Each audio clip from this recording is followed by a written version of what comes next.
Good morning. I'm Balashen. I'm Chair of Job Placement Services. This is one of the two panels that we do.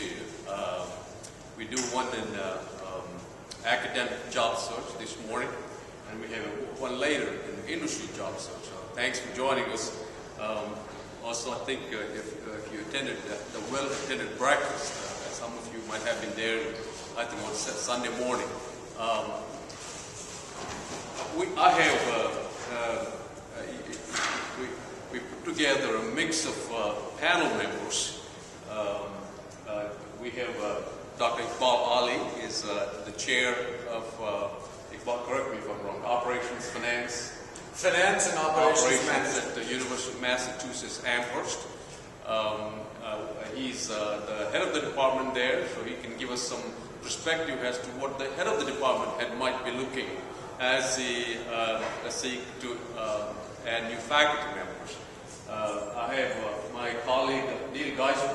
Neil got his PhD from UTD. He is a recently tenured associate professor at Mace Business School at Texas A&M University. And he can give you the do's and don'ts from a younger faculty perspective, as someone who got tenured very recently. I work in the Dean's office at Mace Business School, and I see quite a few faculty members, virtually all the faculty members who go through our building any given year. In fact, we have about 60 of them going through our building this year. So I can bring some insights to you from a Dean's office perspective, where we really don't understand, in many cases, the research strengths and credentials of faculty members from different areas. So we kind of look at more superficial things that might be very important as you seek jobs. It might be important for some people and not important for others. So I think we have three fairly distinct group of folks here to tell you whatever we know in terms of a successful academic job search. Let's keep this conversation very informal. Are there any employers here? Anybody looking for faculty? So you're in the academic job search market, all of you? Well, good luck to you. The market looks quite good for academic jobs, at least based on what I know. So let me start this with wishing all of you the very best in the market. What I'm going to do, I'm going to ask Dr. Ali to start. Iqbal is informal. Give us whatever we need to know about. Whatever we need to know, I'll try. They've been working on their dissertation 5 years. Hopefully they have great advisors, they have great product. But it takes a bit more than that. In many instances, not just the dissertation, not just who you work with. Unfortunately, I think there's a little more to it than just the outstanding research you've been doing for the last many years. So involved with that. Sorry. Okay. Do you have any questions? I think as we prepare, the universities in the United States or in North America vary. So there are schools of business in a field like operations research, operations management, information systems. You have schools of engineering, schools of management. Within the schools of management, departments vary. There are certain subject matters that are housed together. So each department, it is important as you go into a job search to see what the character of the department is and what kind of role you might play and whether you are prepared to play that kind of role. As we look at candidates, there is of course the research and the teaching. Those are the two primary things that we are closely examining. Because as a department chair, you have to staff courses. You're looking at the flexibility that a faculty member offers. At the same time, if you're a good department chair, you want to be a bit of a father and you want to nurture them so that they are prepared to go towards tenure. So I am very nurturing. I've been told I'm the ultimate elder brother and I'm the ultimate father, though I have no children. And the thing to do there is I watch it and I say I don't want any of my junior faculty to be overwhelmed with course preps. the number of distinct courses that you teach. On the other hand, you have to, by the time you go to tenure, show that you are equipped to handle various levels of courses, whether it's grad level or undergrad. It's not necessary to walk in and be prepared to teach MBAs. It's not necessary to walk in and be prepared to teach PhDs, but it is necessary to walk in and be prepared to teach undergrads. If you're going to a private school, the focus on undergraduate education versus graduate education versus teaching will vary. I think it is fair to say that the kind of mission that we have in state schools is slightly different from the mission in private schools. In private schools, where you have particularly those that have very big funds, very big grants, very big foundations, they have the latitude to offer faculty, incoming faculty, more time for research. So basically, you have to, as you think about entering, you have to look at a school very carefully and don't do it randomly. You may, it's true, you may in fact target 150 schools. And that may not be such a good idea because it's almost like a crap game then. It's a shoot. But if you target and say, what are my skills and where would I be happy? That as a preamble, I can't think of much more to add. As we go on, I have many thoughts, many tangents. By the time you get to my age, your mind goes in various different directions, and I do better with questions. So to keep focused. So well, let me ask you a question. Yeah. I know you're in the market recruiting for faculty right now. So as you review applications, as you separate those you want to bring to campus versus those you let go, what do you look for? I'm looking for a fit. So I've had over 150 applicants for one job. As I look at that, there are people who already have jobs elsewhere. My budget allows me to bring in a 2012 graduate. I need a fresh PhD. I already have 2 people who came in 4 years ago. I need new blood. I cannot, so immediately the people who have 3 and 4 years worth of experience elsewhere are eliminated. Because we are very focused. It's not, well, good work. We know what we want. We know what we need. We know what our budget is. So it's a 2012 graduate. Within the 2012 graduate, then we're looking at, well, what is their research potential? So we are looking at whether they'll be happy. If there's somebody who's into empirical work, they're not going to be happy in this group. They will have no one to talk to. We tend to be a math programming, heavy methodology group. So if somebody is coming in with a slightly different training, they will be totally lost. They'll be in an island and it is not the most receptive environment for them. On the other hand, if there's somebody coming in who's interested in stochastic systems, they again might be lost. But there it's that if you have the methodology and you show signs of being mature enough to not be lost, then we will not ignore you. Then there is the teaching fit. I'm looking at, will they be able to handle a class of up to 120 students? Will they be able to, that's one of my criteria, one of the goals that I have. I also need, as I'm looking ahead, there are other issues that creep in. I have a department called the Finance and Operations Management Department. It houses 2 distinct disciplines. So if you're interested in finance, I have some people who have a more of a finance focus. They might be OM, but they're more finance. And it doesn't work that way because I'm not hiring for finance at all. I need distinct OM. And where the consistency comes in is, the plan is that this department will become its unique department in the next 3 or 4 years. But in order for it to become its own unique department, the number of majors has to go to over 100. which means I need a faculty member who has draw power, is passionate about teaching, is passionate about teaching students. At a state university, 50% of the students will tend to be from blue-collar families. They are the first in their generation to go to college. Many of us, when I came to the United States, I had no idea. I thought everybody goes to college in the United States. You know, only 17% of the US population actually goes to school. After school, meaning bachelor's and beyond. So it's a very humbling number, and when you look at it, it makes sense that at a state school like UMass Amherst, you are preparing undergrads to enter the workforce.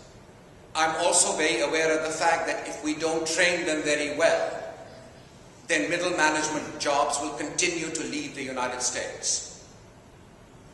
So I'm very aware of the fact that I have to train people well so that Pratt & Whitney will come and hire my undergrads, that Bose will come and hire my undergrads, that Target Distribution will come and hire, and ANS, food distributors will hire, Frito-Lay will hire. So we have to constantly prep our students at a particular level. So those are the kinds of things. Will somebody coming in be able to help us in our mission and be committed to the mission? Those are the kinds of factors that we are thinking about. Did I kind of answer? Yeah. Any questions for Dr. Ali? Please. How do you get the engineering students, as a Fisher said, do you kind of distinguish between business and engineering students? Is there anyone who's more favorable for you? No, there is none. My department consists of faculty who all have come from the mathematical or engineering disciplines, but they have made the switch over into business. So a leading question is, what do you do? I tell my graduate students when they are assigned a course to teach, the first thing I say is, I do not want you to laugh at my undergrad and say, when you give them a fraction, 1/4 plus 1/3 gives 2/7. Don't laugh. It is your job to explain to them safety stocks with an empirical distribution, regardless of whether they know how to do that or not. So that's built in. If you scoff at that, then you're not really going to help that kid. See, there's something about any education system is part of the economy. And once you get that awareness, I need somebody, and I don't really, it doesn't matter whether they come from a school of engineering or not. I myself, I'm from a school of engineering. Okay. My assistant professors are both, one is from Georgia Tech, one is from Virginia Tech. But they have made the transition to the School of Business. Young lady. Yeah, so could you elaborate more on how to evaluate someone's teaching potential? What kind of, do you look at that, or what kind of assistive taught or something else? I actually have hired people who have never taught before. So, But look, by the time you get gray hair, you kind of look at somebody, and in the act of speaking with them, you kind of know what their teaching potential is. Some teaching is a little bit of theater, but a lot of confidence. I tell my undergrad students, I said, you don't have enough, I tell my graduate students who are teaching for me, you don't know enough stories. You know, when you're walking in, you're trying to explain something like MRP, you don't have the stories. You haven't been into a Hasbro and looked at the MRP problems of producing Monopoly worldwide. The Monopoly is that game. Monopoly has various variations. There's the Mario the Plumber variation. There's the Spanish variation. So when you're explaining, you may not have a command of that, but you can back it up by doing a lot of examples. And as you progress, your classroom presence will change. But it's the best thing that is that if somebody knows their material, they can do a wonderful job. so basically you're not looking for some hard evidence from the document that this candidate has taught, for example, 200 people class, something like that. That helps. that helps. But see, that document, you will look at that person closely, but you will not ignore the person who's never taught before. Because I can rev them into my program of teaching and explain to them. I mean, we don't throw them out into the, without a lifesaver. Okay. Yes. So you said 2012 grad, but what about someone that's done a postdoc and would enter at the assistant professor level, same as a 2012 grad? A postdoc who's been around, I don't know if we have any postdocs in our final cut. But postdocs are fine. You will look at them very closely. Like a 2011 who's been on a postdoc for a year. That's what I mean. Oh, yeah. They're considered fresh. They're considered fresh. I'm sorry.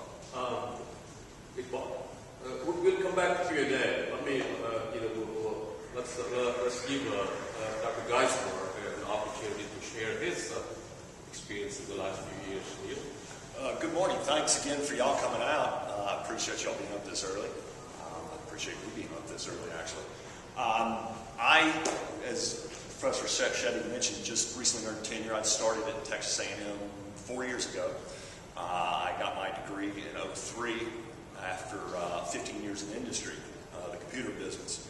So my approach is quite different.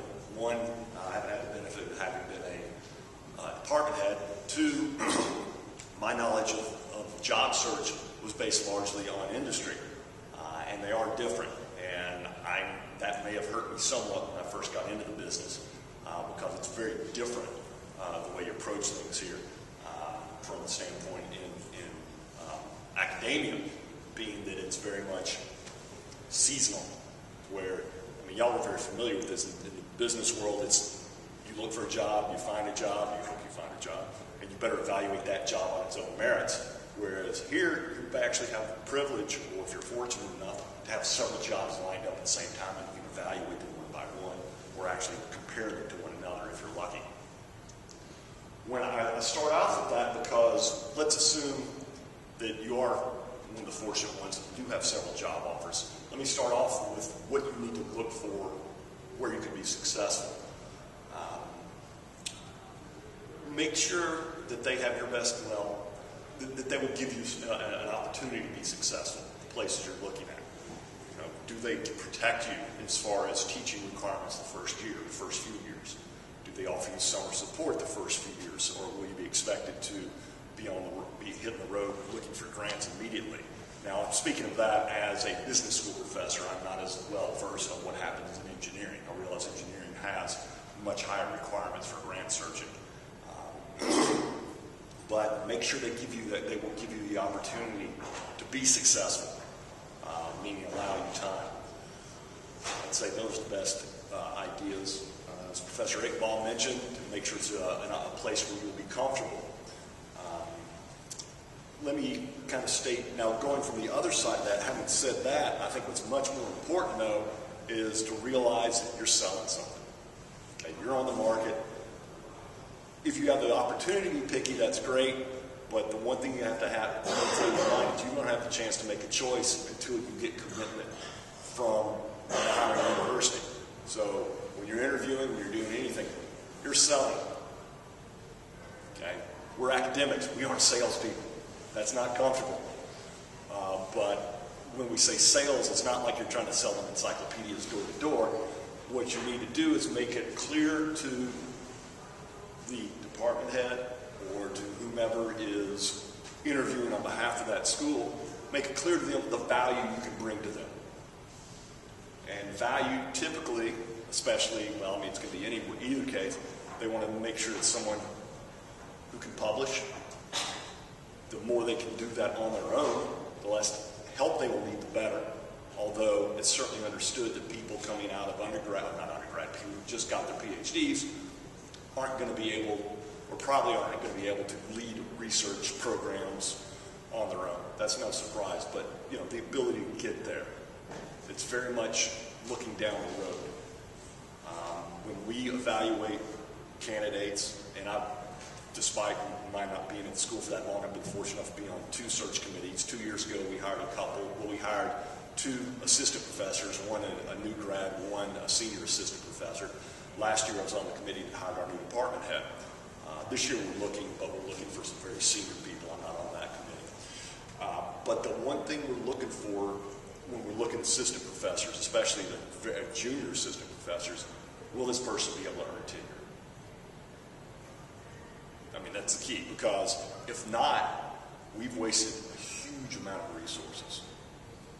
Okay, it costs money just, from the raw dollars of hiring someone, but the time to go through the hiring process, the commitment in resources and commitment in time.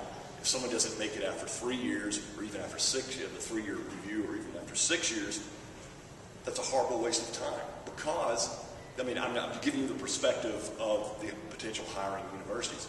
Because what's going on is, when you're a new grad, when you're a new hire, the amount you're being paid is far in excess of the value you bring at that time. Okay, simple fact. Okay, because you are a new grad, you have very few, if any, publications. Your teaching isn't as good as it will be. Okay, even if your teaching's great, everyone expects teaching to get better. But it's a simple fact, and this happens in industry as well. Is when you first get hired, you're overpaid. But that happens because down the road, your value you bring will increase, your salary will increase, not at the same level, but that varies. But the view is, as we go down the road, you'll be leading PhD students, you'll be leading the junior faculty coming behind you. You will provide some service, service requirements. Generally, there aren't many service requirements at the junior level. That's not a bad thing to ask in the process, in fact, to make sure that they, again, protect you from that. But the idea I'm trying to get across is the schools are making a huge investment in you as hiring a new grad. They want you to be successful. If they're hiring you, it's because they think you can do it. Okay, so make sure they realize that. From a teaching standpoint, if you have experience teaching and you have the records, the student surveys and the like, and reviews, or maybe some faculty that have sat in on your class and have written up reviews of your teaching, that's great. It's not required, but anything like any evidence will help. I'd say 90% of our judgment on teaching is just from talking to people. Can this person command the classroom? Can this person speak in a way that'll be intelligible? We're talking about intelligible to Texans as well, so that's a different issue altogether. So that's a lot of it, just a presentation. I understand that many of you, English is not the first language. That's not a problem with that at all, but you've got to be able to present. You've got to be able to speak to where you're understandable. I'm in a business school, so that's what I know. I know it's very important there. I get the impression it's not quite as important in engineering, but still it's going to be important. So if you think that might be an issue, the only way to get better is to practice. I assume at this point, since you're all close to being on the market, you've done that, you probably have taught, and the best, you do that, and if it's not happened, do ask faculty to sit in on your class for 1 or 2 periods so they can make recommendations on how you get better. We still do that. I had faculty sit in on my class earlier this year, some more senior faculty, even though I've just earned tenure, and as I told the dean, I'm never going to work again. Don't worry about it. I still want to have them in there so I can get better, because you feel better about it. That's the reason we're all in academia anyway. It's because we're all self-motivated. We want to do better at things. Let me throw it open to questions right now. Something else will come to my mind. Any questions on what I said, or maybe the perspective I can bring? We'll get back to questions. I'm sure they have questions. Let me give a little bit of Dean's perspective. Before somebody asked about engineering versus business, I graduated from IEOR department. So did Iqbal. In fact, Iqbal was a little bit senior to me. We 3 of us graduated from at the same time. Bruce Patty went to USC, University of Southern California, IE department. let's see, Hossam Zaki, our Egyptian colleague, went to Illinois Mechanical and IE department. I went to Texas A&M Business School. And I made that transition from engineering to business school. A lot of us have. Iqbal went to UT Austin Business School once they graduated from our department. So we have made that transition, but given our experience in both schools, there are a little different perspectives in terms of what's expected. In the engineering school, one of the things that really worried me was you have to raise money. So you have to go apply for grants, and you compete with a lot of great colleagues in the country for a small pot of money. And that one didn't appeal to me. You don't have that pressure in business school. Business school, by the nature of their business, don't expect faculty to go out and raise money. That's what deans are for. We hire deans so they can go raise money for faculty. I think that's at least to me, there was big weight off my back. And it's not very easy to get grant money because a lot of people are competing for it. But in the business school, and I taught engineering as well, engineering school is a little bit easier to teach, in my view, for what we teach. It's more a mathematical, statistics course are a little bit easier to the engineering school because the students are a bit more, they're a bit more sophisticated when it comes to mathematics and statistics. Engineering school, much easier to teach. Business school is a little harder to teach. But the teaching expectation is fairly stringent in business school. Business school, when we interview people, we make sure, they may have teaching experience, which is good, but we hire people without any teaching experience. As my colleagues said, we watched them do their presentation when they came to campus. We watched them how they interact with faculty and students on campus. So there's a number of different ways to assess whether we can put them in the classroom successfully or not. And we have done this for many years, so we are fairly accurate in our determination whether that person can be a good teacher or not. So there's a more teaching requirement, especially in the undergraduate and MBA program. In the dean's office, I get 30 minutes with the faculty, and I said, my dean or I, or both of us meet with faculty, all of them will come to the building. We have 65 visitors this year. So we take turns. Sometimes we do it together. We get 30 minutes. I go to my calendar, take 2 minutes reviewing the resumes. At the dean's office, at least in our school, we get to veto. We get to tell, we don't exercise that veto many times unless we feel very strongly that we don't want this person in the building, or this person is not going to be successful in our view, or this is not someone who would eventually put an MBA program.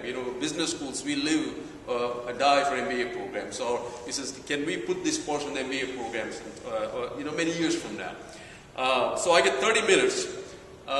All the superficial things become important in those 30 minutes. You probably don't pay attention to how somebody shakes his or her, my hand, or how they dress, or how they make eye contact. So all of those things become important in the dean's office in those 30 minutes.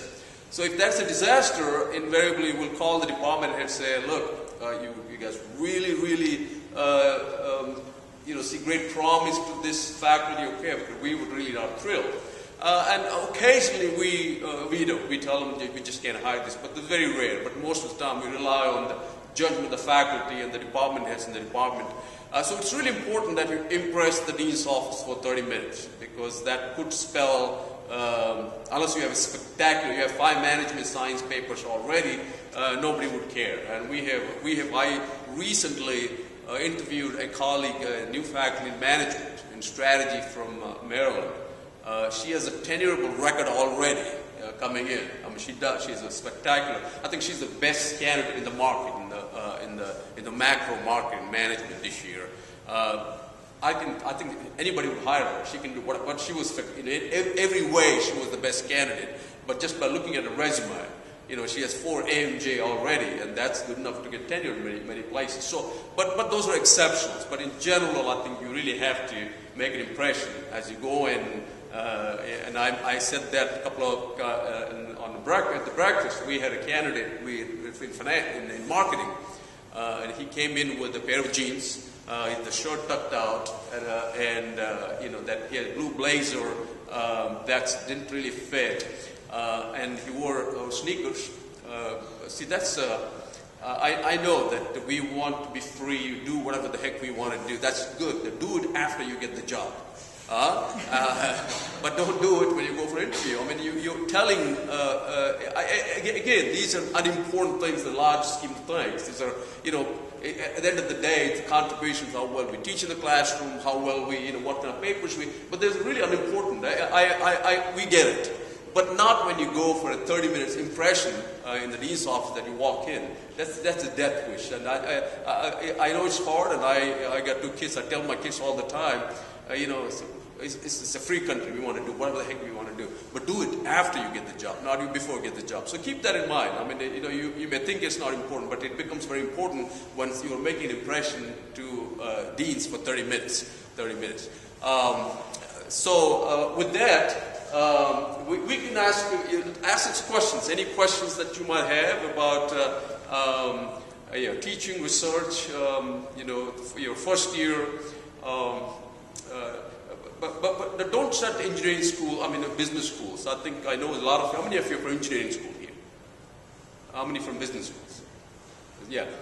You can be very successful in the business schools. And I think many of us have, we all have been very, but don't close that opportunity. Apply to good business schools. Business schools will look at you if they see great promise in terms of research, especially if you're from an IEOR group. A lot of business schools have IEOR groups, and we take people from both, and we have taken engineers both in supply chain and operations management. So apply, but make a good case in terms of why you would be a good fit for business school, especially with respect to your communication skills, your teaching skills. Iqbal? I have 2 points to add. It just occurred to me as Bala was speaking. One is, when you're applying, be sure to have your advisor send a letter of recommendation. That is a big flag. If the letter from the advisor does not come through, that's a negative. And even if it's not asked for, the more aggressive advisors know that their letter has to go through. That's where, I have a letter from somebody who's insisting that this person's communication in the English language is at a particular level. If it's just, there are certain flags that come on and off. And one of them is whether the advisor has sent in a letter of recommendation. It shows a commitment on the part of the advisor. It shows an interest level, and I think that is extremely important. So do that. As some of the schools are still kind of shying away from the move to digital. Sometimes sending a paper copy of something is valid because it's right there in front of them. They may not, in fact, download everything or print everything that you've sent digitally. Some people, particularly those in my age group, may not have made this transition to digital review of documents. Some of us still like paper. It might be a decade before we all go completely digital, so I think that letter is extremely important. Make sure it gets out. Okay. Question? You're in the market, you should have a lot of questions. Yes. How seriously do you take the cover letter when you're initially looking at applicants? How important is that well-packed cover letter? That's a necessary condition. You frame your cover letter carefully. Make sure no grammatical errors, no spelling mistakes, and you'll be amazed how many times we cover letter there's typos, and there's definitely this little thing kind of add up when you have 150 applications for 2 jobs. Then every little thing matters. So you really have to, be very detail-oriented, very careful. So they do matter. Convey, if you have teaching experience, convey that. Convey what excites you in terms of teaching. Also, if you have research, have a paragraph in where you publish note on research. So very important, yes. And something to add to that. The cover letter, which is very obviously I mean, the first thing is, I'm applying to your university. Get rid of that. Then the next level is, I'll write a form letter, I am IT savvy, so I will swap in. No. I'm happy to apply for the position of, and you automatically generate the name of the university or the name of the department because you're very good at putting it into Excel or some sort of a general writing package. And sometimes what happens is the font changes. That's an immediate giveaway. If you're interested, if you're really applying to 150 schools and you have mastered the craft of sending 150 of them with 2 hours of effort, that sends a flag. Don't do that. It's much better to target the 20 schools that you really want to apply to and say, put something in your cover letter about that faculty, about their coursework, about their mix. Then that cover letter really becomes, so there's one more paragraph that I would add. And up till now I've seen about 6 or 7 people do that out of 150. But we do read the cover letters. We're not yo-yos, right? But you have to put in that effort. If I may, and this prompted my thought, when we review resumes, as you mentioned, we might get 150 of them, and I saw this in the corporate world as well. When a manager or whomever on the committee looks at resumes, they're looking for ways to get rid of them. It's just the way humans work. It's like, I got this huge stack of paper, I got to find the 5 best that we want to invite in. How do I get rid of them? No one looks at a stack that big and says, why should I keep this person? Why should I really want to invite this person? I want to invite that person. You've got to do that. So you do have to set yourself apart. Cover letters are a lot of it. Also with the cover letters, and this gets to the other thing I want to mention is many of you are IE who would be looking to apply to business schools or open to apply to business schools. That's a good place to state why you're qualified for a business school. Right? Because let's face facts, if you are IE, you're going to apply for a business school. If you're going the other way, I really can't speak to that. But you got one strike against you. So you've got to make a sales pitch on why. The best reason, we will look at IE people, no problem. If the big thing is, Bob mentioned the sales, not the sales, the teaching ability, but from the standpoint, what we're looking at, can this person publish in the journals we want? We are very stringent on what we view as the top journals. My understanding is we're more, in general, business schools are more so than engineering schools. Again, that's a generalization. I don't really cast aspersions at IE at all, but part of that comes from being in engineering, where the other engineering departments are much more interested in quantity than over quality rather than quality over quantity, which is much more of a characteristic of business schools. So if you are interested in applying to a business school, better have evidence that you can publish in those journals that are important to the business schools. Obviously, management science, that's a gold standard. You go anywhere with that, particularly POM, JOM, MSOM. My school, fortunately for me, does respect IE transactions. Good job for that. So we can change it. No, thanks. Thanks for offering. So that's good, but that's really the key. I really want to make that, yeah, we are interested in IE, but you got to prove that you can make that transition and that you can, again, teach it as well. Let me add something to that, Please. if I may.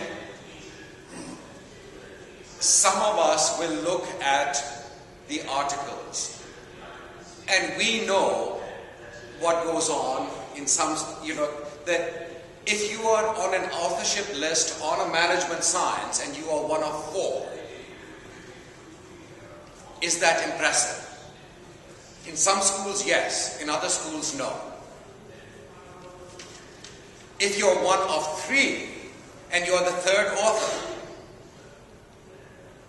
and there's a question mark, how much did this person perform? You may get to the interview, and if you know nothing about that work, you're completely out. So one of the things that, it's that Are you someone who can do work for somebody, or are you contributing? Because finally, as a faculty member, you have to generate the ideas yourself. My junior faculty are told the journals are very important. But on the other hand, you give me a single authorship in an IJPE, and I'll respect you. It's not the world's greatest journal in terms of its caliber, but you show me that you can take a research agenda and you can produce from beginning to end a single authorship. I will not ignore that. My dean will not ignore that. That carries a hell of a lot of weight. So I want to keep this, that the big name journals are very good. It helps the school. My department has just managed to come 21st in the nation in OM. I want that to go up, because then I can go after my dean and say, I need another position. And so I know that that ranking takes into account the caliber of journals that my department publishes. But a young faculty member has to, at some point, can prove him or herself also with this one contribution, a single author type of paper. Let me add about again, from the Dean's Office perspective, show excitement about that school. Do your homework. I'd be amazed how many people come in and they probably even haven't gone to the website to check what the college is about. Do they have graduate program? Do they have undergraduate program? How big is the MBA program? Where is it ranked? Those are the conversations that shows that you're interested in that school. Now, don't overdo it. Be authentic. You sit there and parrot every statistics that was ever published about that school. Then they just memorize a bunch of facts. But be authentic. Ask questions that are important to you, but at the same time, make sure that you know what's going on in that college. We have a case where we were interested in a candidate, a very, very good candidate. So we asked the candidate, where are we with respect to school X, right? And so he said, well, I'm going to school X, Y, Z. And so we asked, where are we? If we were to make an offer to you today, where are we relative to those schools X, Y, Z? Well, he immediately said that, well, I really want to go to school Y. And you won't believe all the stuff that we hear. My preference is to be at school Y, but if that doesn't work out, I'm willing to take this. That's right away. That person will never get a job in that college. Even if you believe that, and I know it's a terrible thing, but that's this in an imperfect world. This is not a perfect world. I mean, even if you believe that, don't say it, right? When you have actually offers in hand from X, Y, Z, then you see what's right for you, what's a good fit for you, what's a good fit for your family, your career, your future, the weather, and so on and so forth. But don't do that when you go for an interview. Just be really authentic, but make sure that you don't tell people you're number 4 on my list. You will never get a job in that school. Yes. Sure, on that. I know I understand the tenure decision. You're looking for a faculty member that has a focused research area. That they're not all over the place in different directions. Of course, the problem with OR is it's so ubiquitous, and there's so many wonderful problems and different tools and different approaches. When a candidate is applying to you, are you looking for them to have already narrowed that down and focused exactly what their research is going to be, or do you allow them the flexibility to say, I'm interested in these 2-3 areas or these 2 or 3 tools, and I want to develop a program on them? When do you look for someone who has made that commitment? It really varies. Again, it varies from school to school. When a new candidate comes in, of course, we look at the dissertation topic, the promise of the dissertation, the person working with. If they have a couple of articles already, that's great. And the candidates in the market, right, the market that we see, they all have articles these days. It's not unusual to have 1 or 2 top-tier journal articles in resume lately. At least the ones I have seen. So the focus is important. I can tell you we have tenured cases where, they have 5 co-authors, but in different areas. But you can clearly see this person is a huge contributor to all of those research areas. So it's not a negative to have multiple interests in terms of who you work with. We recently actually made an offer to a finance faculty. He is published in management, he is published in accounting, and he's published in finance. He's published in 3 different areas in 3 top journals in all those areas. And there was a lot of excitement from the colleagues in the building. Management people really liked him. Accounting people liked him. So it can help you. But then if you have a focus and that shows that you could be one of the best person in that area down the road. So that might help you as well. That might work in your favor. You are in a somewhat a narrow area, but you are going to be a leader in that area in a few years. So I think it can go either way, depending on the strength and the quality of the work and where they're published, or the promise that the work shows. At least, Iqbal, do you? On focus, I think focus is good. But focus is not necessarily only determined by sticking to one subject area. So I know that sounds like I'm speaking with forked tongue there, but let me explain. There's somebody who can be too diversified too early in their careers. If you diversify too quickly, you have not mastered closure.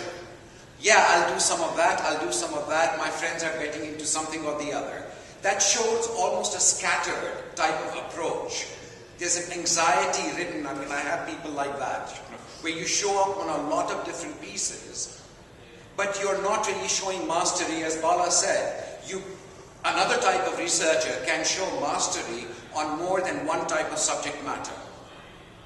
So it's total command on subject matter, which is what is required, and typically total command on subject matter is indicated by a focused research agenda. And it's not really possible for a junior faculty member to go from one to the other. No. Unless, I can think of some places where they would have a skill set that adds, do something.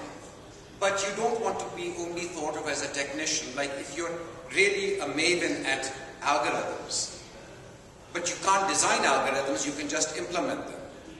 You know your C++, you know your Java, you can implement a front end, you've mastered that, and everybody says, can you do some of that for us? Can you do some of that for us? You're a valuable team player, but there's no real idea generation going on there. So can the school absorb that person into their faculty, where there's evidence that they're not really generating ideas? So that is what I think I would say. I hope I've added to this issue of focus.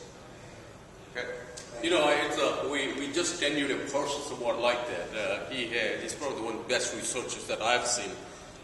He has 2 management science, 2 ISR, and I think 1 or 2 POM in the last 4 years, 3 years. So you can see management science, information system research, and he does work in IT as well as in operations. But interesting how people view that. And I read his external review letters. He just went up, he just got tenure. And 5 letters, 3 of them said, wow, this guy can do, here and publishing. And they looked at it very, very positively. The 2 reviewers look at positively, but, it's kind of a qualified, positive inside. Does he really have a focus? Does he want to do IS work, or does he want to do PO work? So no matter what you do, sometimes you can't make people happy. So I think my strategy would be to do what excites us. If you're interested in applying your tools in ISR and you're successful as well as management science, do it. But so if you really, if you do it because school X wants this and school Y wants this, then that might be problematic for you down the road. But I was very surprised to see the external review letter where somebody said, Well, it's not a strength to publish in management science and ISR at the same time. I would say it's absolutely a strength in publish those two, because that shows the diversity of talent that person has. So, and just to provide one final thought on that, I was in a workshop like this when I was first on the market. One of the gentlemen said, whatever you do your dissertation on, don't change from that topic until you get tenure, because that's your expertise, that's what you can publish in. And then I start thinking, I apply kind of portfolio theory, the idea of, we're prone to fashion. Some topics come in and out of fashion. Some topics you can't publish in anymore because people just aren't interested in them. So it doesn't hurt, or I think it's very important to have, at least two major fields that you are good at. Maybe what you can do, one thing I've done a couple of different things, but most of what I've done comes back to using some of the same tool sets, just in different applications. Okay, because that's really how things do change, especially again in the business world, as opposed to I know IE's got to be somewhat similar to where there's certain topics that are really hot, and if you get into a new topic, and it's almost always a topic rather than a methodology, that it goes in and out of fashion. So if you're working on something good, something that does get an acceptance in the world, and there's much more to do with that, hey, great, stick with it. But don't be discouraged if you find a good problem, because we're all very opportunistic as far as when we see a good problem, we want to jump on it. so do you have a question? Yeah. What are the U.S. market, what are the chances of someone from the European market? Say I'm doing my PhD in a not so well-known school of business in Europe, and I have the same papers of some of the top schools in the United States. Am I out of the market here? I don't think so. I mean, if your resume shows that you can publish in the same journals that we expect U.S. graduates to publish, I wouldn't think of that as a disadvantage. Because we have a number of faculty who come from European schools. Now, is that accurate, Iqbal? Neil? Yeah. If you're talking about a place like INSEAD, it's a leading business school of the world, and the type of work that you're doing is exactly the same. The type of education, the expectations in the classroom, they're the same. So I don't think that is a problem at all. Yeah, there are fewer European schools that have that respect than do in the U.S. But if you've got the papers, that's fine. That speaks more than anything else.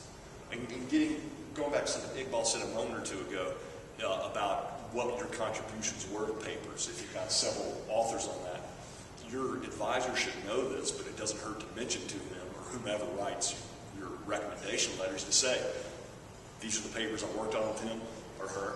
This is how much he contributed. This is specifically what he or she contributed to that. Because that is a major question. We look at these papers, and boy, this sure came up during the tenure cases, but it comes up when you're looking at people who've written papers as applicants. How much did this person work with? How much did this person do on this paper? So have your advisor make that part of his recommendation letter to state, and it's difficult to quantify, no doubt. 60%, no, 65%. You can't do that. It's not that precise. But give an idea, like this person contributed to the actual design and the conceptual, work involved with it. How much hand-holding was required? How much was it? I gave him the problem. 2 months later, he came back. It was ready to publish. Just so we get a feel for how much work was done with that. The thing that you have to watch out for is, not in general, here's what's happened. Somebody has a very prestigious article that is about to be printed in a very prestigious journal. And you're talking to this person, and they show no command over that paper. They show no command, and it's a 4 authorship. That's an embarrassment. I don't think that happens very often, but we've had that where on the other end of it, you're totally surprised that somebody is an author on a paper and they have no command over the paper, the subject matter at all. So this has happened a few times, and so I mention it as that's a no-no. We had a candidate many years ago. His dissertation, when you look at his dissertation, it was frightening. I did non-cable optimization. That was his dissertation. But you come into business school, when you make a presentation in the business school with all those, non-cable optimization stuff, you have to be careful. But he did. I remember him very clearly. After we hired him, he was our colleague for many, many years.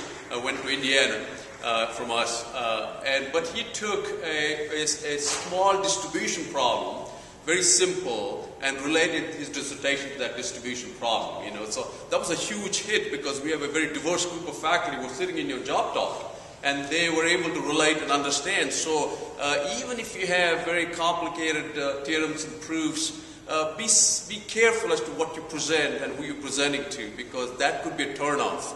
And I always remember his presentation where you took a very, very technical dissertation, very cumbersome dissertation, and presented in such a layman's language that everybody came out and said, wow, that was fantastic. Although he took a very simple example and relate to this. So pay attention to that, because a lot of times the tendency is to take whatever the theorems and proofs that we have and put it on the PowerPoint before talk about it. That could work against you. So I think you have to pay attention to. Now, how many of you are interviewing for jobs here right now? Okay. Have you talked to faculty? Have you learned anything in the process that you didn't know that you would like to share with the rest of us? One thing that I learned yesterday from a business faculty, he just asked me a very interesting question. He just asked me to explain my research to an MBA student. And I'm an IE background person, and I was trying to kind of put my model into a story, and he just asked me that's the wrong thing. He just told me that I should have the story first, and then come up with the model. Absolutely. That's something I really learned and felt yesterday. That's an excellent point. You really have to, business schools, they like stories.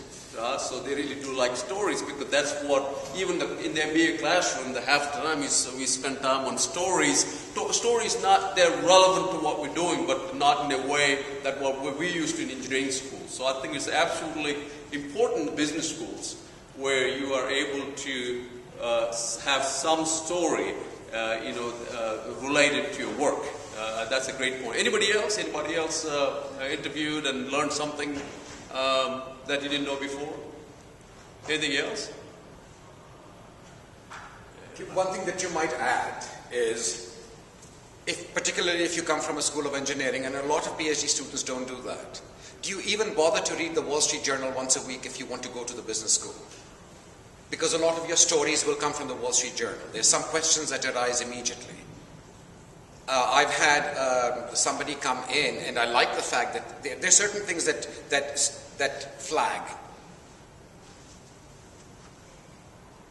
Gap stores are being reduced by 300. 300 outlets are going to be closed.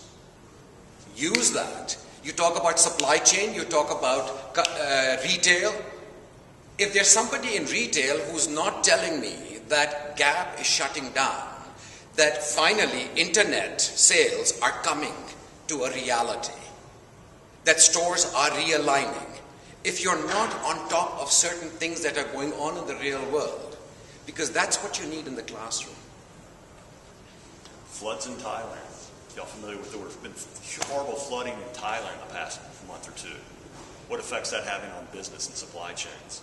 There have been stories just reading the Houston paper. Once a week there's a story about how, I forget which company Toyota is not going to meet demand because of floods in Thailand, because it interrupted their supply chain. And these are things you got to bring up, and it's much more, in a business school, I think it's much more, my background's mathematics, so I think more like an engineer. But in the business school, you definitely have to relate it more, whereas I think in engineering, we're much more accustomed to thinking of, he's going to give me a formula, or she's going to give me a formula, explain what it's for, and down the road, we'll figure out how to use it. Whereas you've got to do it the opposite way, I think, in business.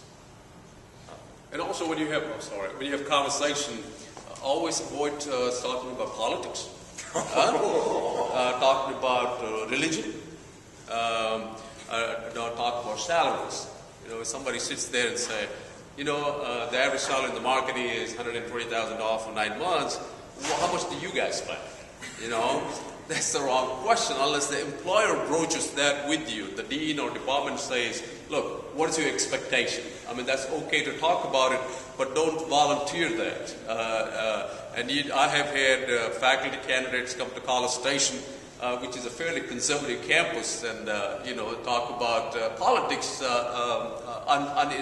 unsolicited politics, and that. A lot of faculty are okay with that. Our faculty, we are kind of a very different breed. We can handle a lot of things. But there are some faculty can be very sensitive to that. And if you come and criticize Governor Perry in College Station, that could work again. I'm just kidding. Criticize Governor Perry if you come to College Station. We welcome that. But the point being that, be a little bit careful because it goes to your sense of professionalism so as I said before, wait until you get tenure. He's out of control. He has tenure now. So wait till you get tenure. Yes.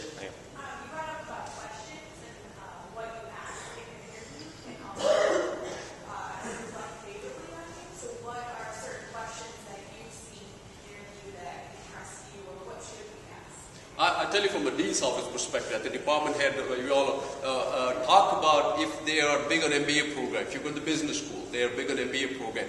Talk about MBA programs. Talk MBA programs. Ask the dean what's his strategic vision. Where do you want to be in 5 years from now? Do some background work where they are. All schools have a strategic document. It's online somewhere. So you get a sense of what their plans are for the next 5 to 10 years. We are required to have a document, both engineering school for their accreditation, for business school for our accreditation. So if you go to the website, you will see a document there saying that this is where we want to be in 5 years from now. Learn that a little bit, but probe that further with the dean, and the dean will be very impressed. Talk about a business school. Talk about fundraising. Ask the dean, what the fundraising challenges are and how, those are the things that deans like to hear. So, but the department head might be different. Yeah. The types of questions you're going to be asked will be different. Like UMass Amherst is the type of question you'll get from UMass Amherst will be radically different from Indiana, radically different from Michigan. Because there's also the stature of the university. There's a question of how many of you have read The Great Gatsby or seen the movie? In that, Daisy Armstrong says to Jay Gatsby, "Oh Jay, rich girls don't marry poor boys." So from the get-go, if you think that there's a mismatch, if you're a Wharton person coming to Podunk U, you have to explain why. And it may be awkward. Some people may in fact say, "What's your interest in our school?" So that would be a question. But it would be asked where we have a mismatch. So some of the questions will come, they'll be different, but one of them might be around getting an understanding of what we're trying to do with our questions is, how well will this person fit? Are they interested? We're looking, and some friends, another school that has friends of mine are looking, and I run into them here, and I'll say, "Oh, are y'all looking at this person?" "Yeah." "So, did you see? I didn't go to a presentation. Did you go to a presentation?" And I said, "Yeah, I went to it. She was good." It's like, "Oh, okay," and we share things like that. Whereas, it's just buddies helping out each other because we want, you want to see people's presentations, something of that sort. And it might be somewhat. If there are any conversations, it might be simply at that level. I'll say, "Hey, you should look at this person. This person's really good. We're not looking, but I saw this presentation. I know he's on the market. Y'all are looking. You ought to check this guy out." Something like that. So that's my understanding. I don't know about others, but I mean, it's been quite informal. Is my experience with it. Getting back to the previous question, what Bala said, definitely take that in mind because that's something. We're coming out of school, we're trying our best just to get a dissertation done. You don't think about these things. But, 5-10 years down the line, those are the things that the folks in the dean's office think about. So that's a huge eye-opener. Yeah. Whereas when I talk to people, it's mainly about the research. That's my view has always been just as a foot soldier, so to speak. And going way back, as Iqbal mentioned, that his department is focused very much on a single methodology, which sounds pretty interesting. Maybe we'll talk later. But our department is very different. And I'm not saying this is an advertisement so much as there are different types of departments out there. Our department, as I mentioned, I probably fit in quite well with his department as far as what I do. But there are people that do, it goes all the way over to people that do empirical research where they're sending out surveys, some people that look at secondary data, some people that do reasonable mathematical models where they solve them with by simulating Markov decision processes. So we've got a huge variety of methodologies in our department. So just look at the different ones and make sure there's a place you fit in. And also know the methodology a little bit, because we have people who do empirical work, we have people who do analytical work. And there are always some tension between the two, because one thinks the other is better and easily publishable and vice versa. So be careful, because don't fall into that trap. If you might be talking, you're in a modeling person, you might be talking to an empirical person, know something about it and be able to articulate that, and at the same time be a little guarded in terms of your criticism of that, because we're not in a position to criticize anybody at that time. Right? You wait till you get tenure, right? So be careful, because it happens very frequently where, we have empirical faculty members that say, well, he came, he's a modeler, he know nothing about empirical research, and then not only that, he or she criticized what I'm doing.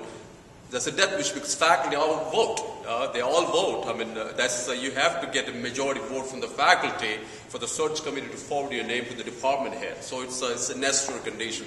So be careful as to what you say and what you don't say in terms of the different tool sets. Yeah, because we're looking for 2 senior people this year, and no one's saying anything, but it's like, okay, I want an analytical guy, they want an empirical guy. But main thing we're looking for is somebody who's good, someone who will help with our junior faculty, and definitely help with our grad students. But the big thing is this person better respect every bit of research done by every person in that department. That gets back to one thing that I've been meaning to bring up, what the faculty member told me when I was searching, is because he knew I'd been in industry. Because when you're looking for a job in industry, you're looking for a place you'd be comfortable with. It's kind of like you're going steady. You're looking for someone to date for a little while, because you'll be there a couple of years, maybe longer, whatever. When we're talking about hiring in academia, we're looking to get married. This is a long-term deal. As I mentioned, I think in my opening remarks, it's a huge commitment. When they hire a new grad, when we hire a new grad, we hire anybody really, because we basically say, you're free for 3 years. We're going to pay you a big sack of cash for 3 years. We're expecting things on the come, but you don't really have to show too much. So it's a major commitment. So not only are they making that commitment to you, they want to make sure it's someone we can get along with. You hear horror stories about certain departments, many places where no one gets along, or people just don't go into the office just because they have no interest in dealing with other people in there. I hear of departments where there's no socializing whatsoever outside of school. And if that works for them, great. It's not the kind of department I want to live in. It's definitely not the department I do live in. We do a lot together. So do look at that. Do look at the cordiality of the people there. See how they get along. And make sure you present yourself as someone who will get along. It doesn't mean you have to go in and say, hey, how's everybody? I'm a party guy. But, respect, I think, is the biggest thing.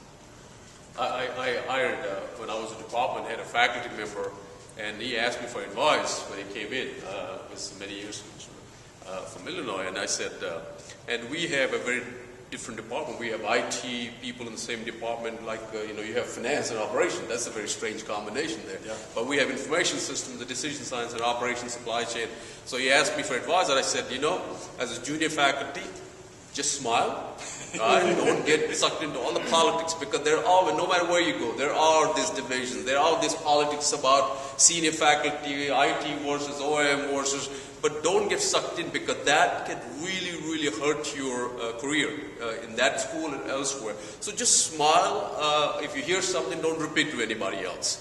And do that until you get tenure, because these little things, as I said, I've seen so many of these all the time.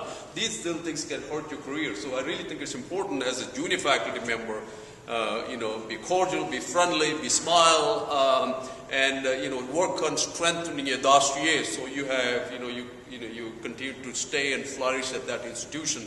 But it's unfortunate in many schools where junior faculty come in, they have to go to some camps. Camp X versus Iqbal, you have seen that. Camp X versus Camp Y.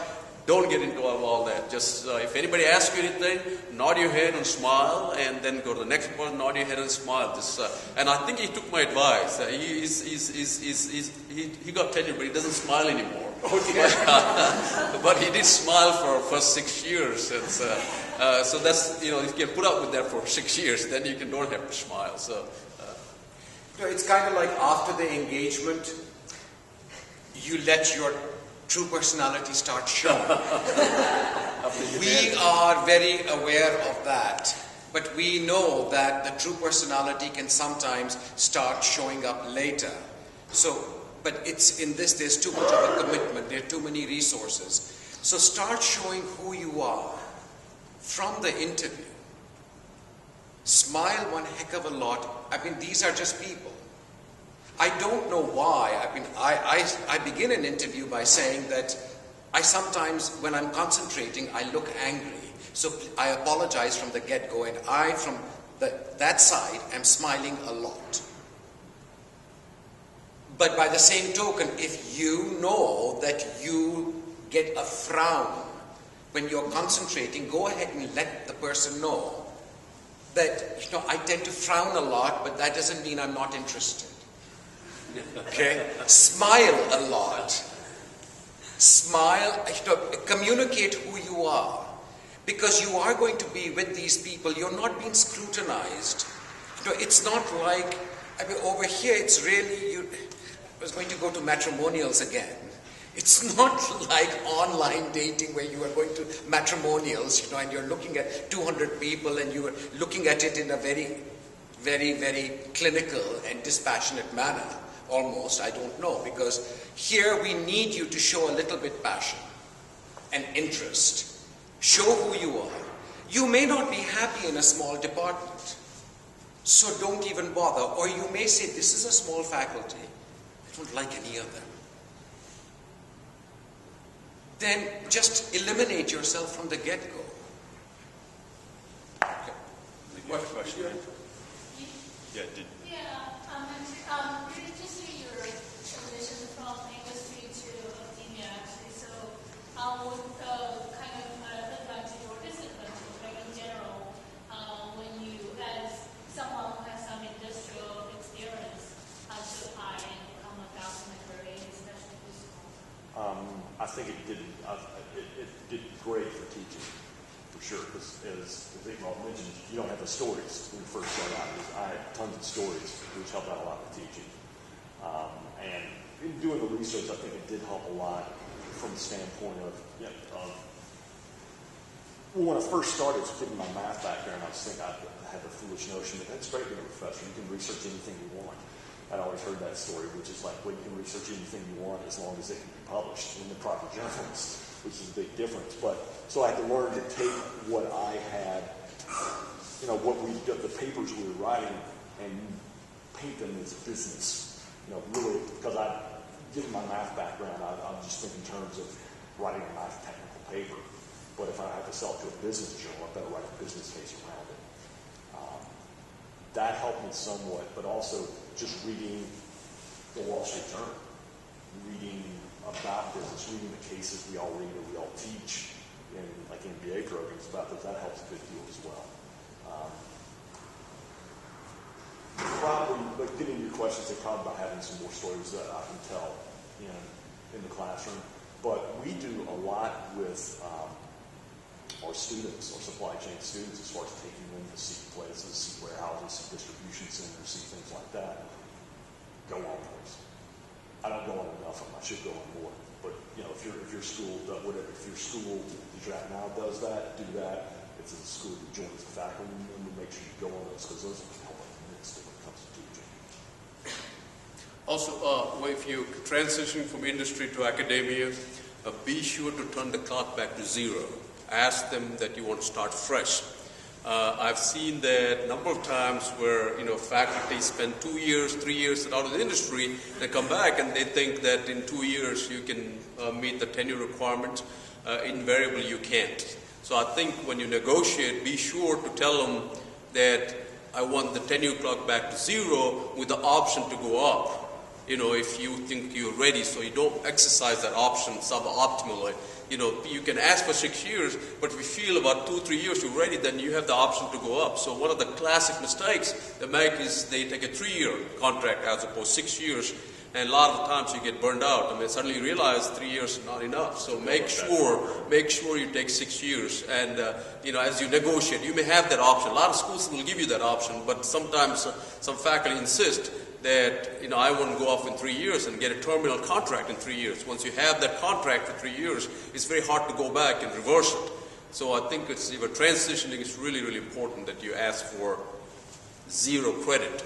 Okay. And you're talking about somebody who's industry. Correct. Right into a faculty. Correct. From industry to faculty. We hired somebody who worked for Sun System for many years, and we hired a great faculty member, but in 3 years, the 3-year contract, he asked for a 3-year contract, but he could not finish in 3 years, so he had to leave. And there was nothing. Once the contract goes to the university, Board of Regents vote on it, it's kind of hard to reverse those when you're not making tenure. So I think I always very strongly advise, we look at people for industry, I advise them to ask for 0 credit.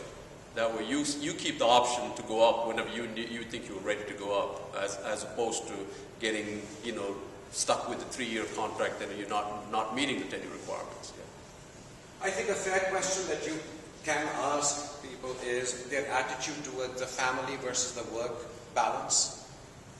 And you can do this subtly, but listen to it. Like, I let the people who are coming in, I let them know. I sometimes affectionately say we are the Socialist Republic of Amherst. So our faculty, we know that we don't want them to commit to 7 years of total professional life and forget about their family life or their family aspirations. So in fact, all of my faculty are given parental leave. Parental leave means, and the tenure clock stops. If you are having a child, the tenure clock will stop, but you also get 1 full semester of paid leave, whether you're a man or a woman. So the men also get it so that they can help out. So each school has a different type of attitude as to how they're going to go about managing this. And so it's something to be attentive to. One of the biggest challenges that I've noticed over the years is partner placement. But a lot of spouses work these days, as opposed to they didn't. And that is a problem for universities that are in rural areas, like College Station, an hour and a half from Houston, 2 hours from Austin, 3 hours from Dallas. It's very difficult because a lot of times, I would say easily about 75% of the faculty that we recruit have partner placement issues.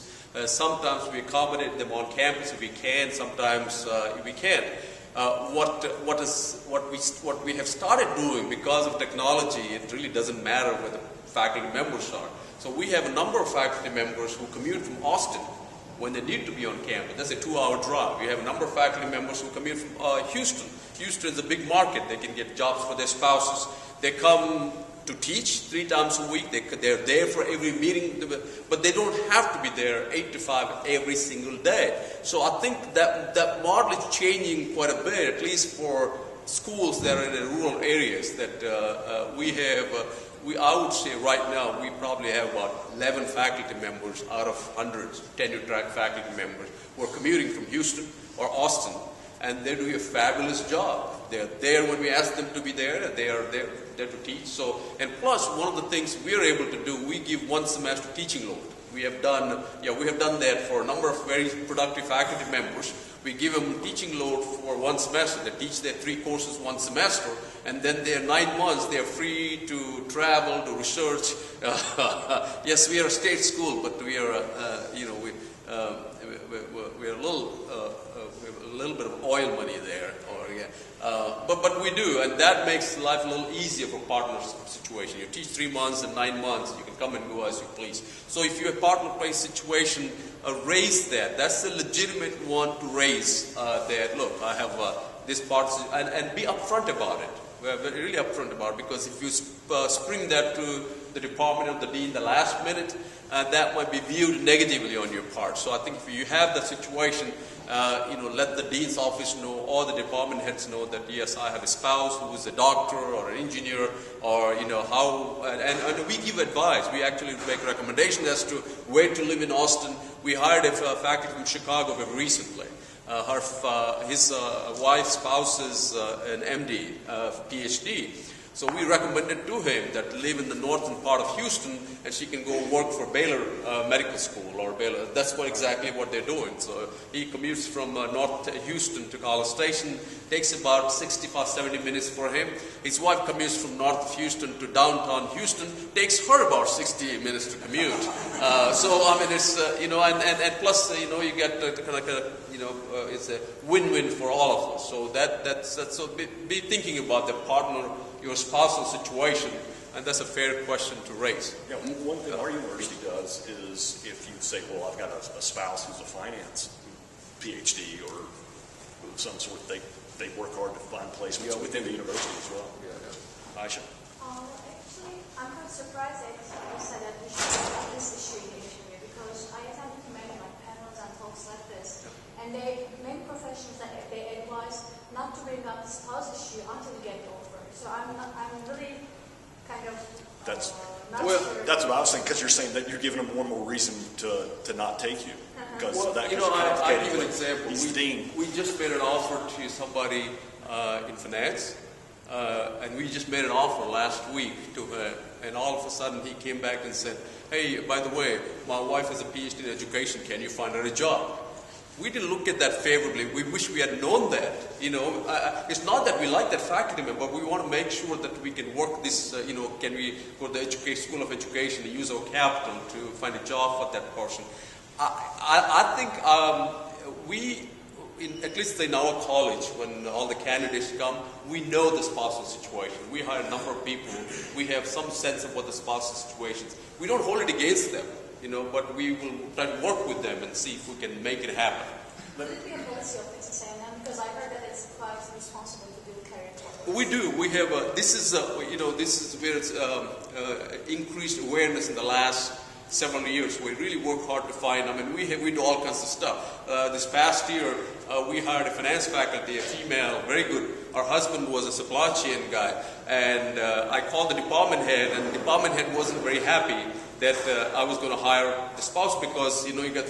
So I said, nothing to you have to hire, and we gave the money from the dean's office. Actually, I took money from the finance department and gave the money to this department. So we do all that because we want to hire her. She was a great faculty, and we're glad we were able to get that. But when we work with the department heads, and we got to do all that, because I think we have done a better job of that in the last many years than we did before. Yeah.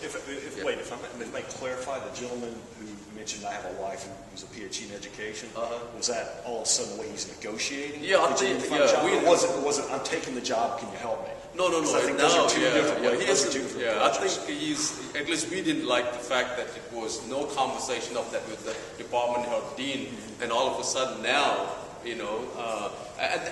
perhaps if there are two people, all else being equal, somebody without a spousal situation, we might have gone with that person, but we don't know that. You already made the offer. So I think that's not, at least in my view, that's not there's nothing wrong with bringing a spousal situation, because that's the reality now. We have so many spouses working these days. That's the reality. Everybody understands that. So, but anyway, we have to close. Let me thank our two panel members, Dr. Ali and Guy Smith. Thank you for being with us, and we'll give you a little round of applause for their. We woke them up at 8 o'clock in the morning, so thank you. I appreciate your time here. And can we Gary, thank you? Thank you very much. Thank you.